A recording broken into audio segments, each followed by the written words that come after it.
Garrett Lynch, what's going on, Garrett? Hey, Michael.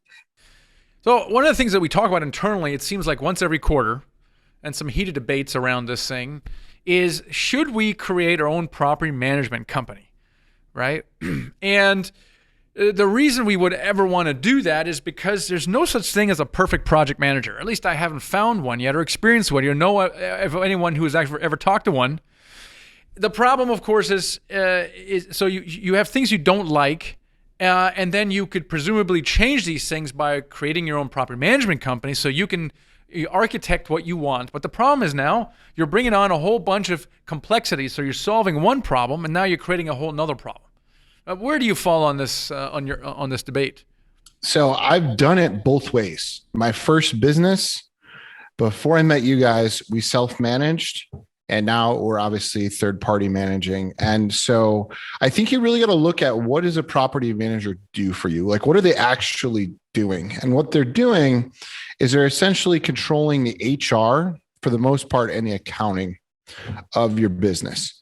And so you got to think, all right, you're buying into their systems and their economies of scale on that end. Now, if they're really good at that, then it can be really helpful because they know how to build out their systems and you're just kind of buying into their whole system and process. If they're not so good at it, you're going to be in a real world of hurt. And so I've done it both ways. And I enjoyed the control of the first version. I didn't know what the heck I was doing. So it made it really tough when it came time to hire. Like we would lose, let's say like a leasing agent or anyone on site. And all of a sudden we're scrambling, trying to figure out how to hire them and find the right one. And I spent a lot of my time hiring people. And so not having to do that this round for me has been just so much better in general, not having to deal with those kind of headaches. But if you like that side of the business, maybe it is for you. I just observe that as people, I mean, it's clearly one of the benefits of multifamily is that you can outsource a property management company, and that's particularly useful when someone is getting into the business. And it certainly has served us well going into 2,000 units. My observation is, though, that as the companies get larger, they tend to also self-manage. And it's something I think that we will continue talking about it probably every single quarter because it's a matter of control.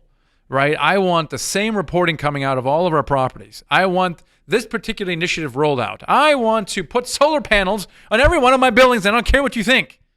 Right? And so there's a matter of control that we would get by self-managing because otherwise with a property manager, you can't necessarily tell them what to do. Yes, you can yank your business from them, but you can't say, I want this done in this particular way.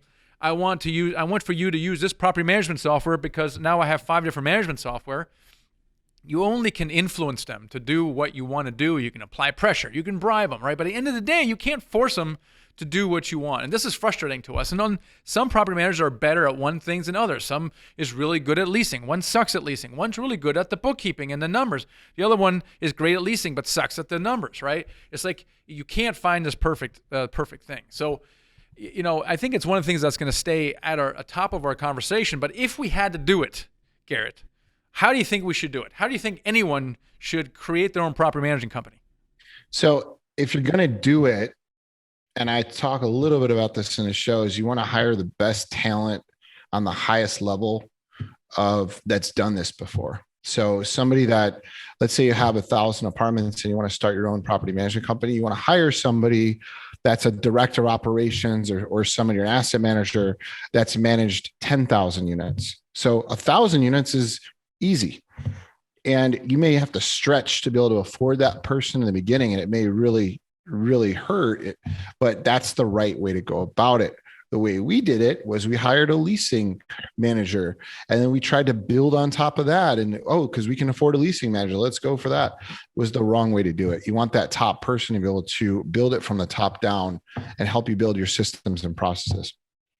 Yeah, I think that's a good advice for any time you hire. And, in the beginning, you try to bootstrap stuff. You're trying to save money. And so you start with the VA and then the hourly person. But really, what I've learned now over the years is the best way to do it is hire from the top down, just exactly the way you said.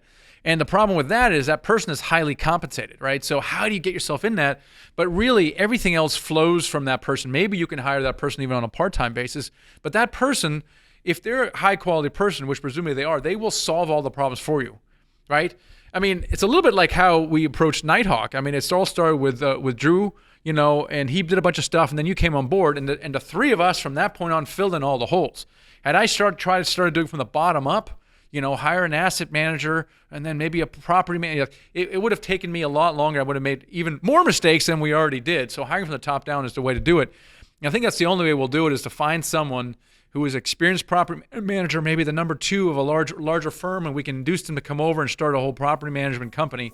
That's probably the way to do it.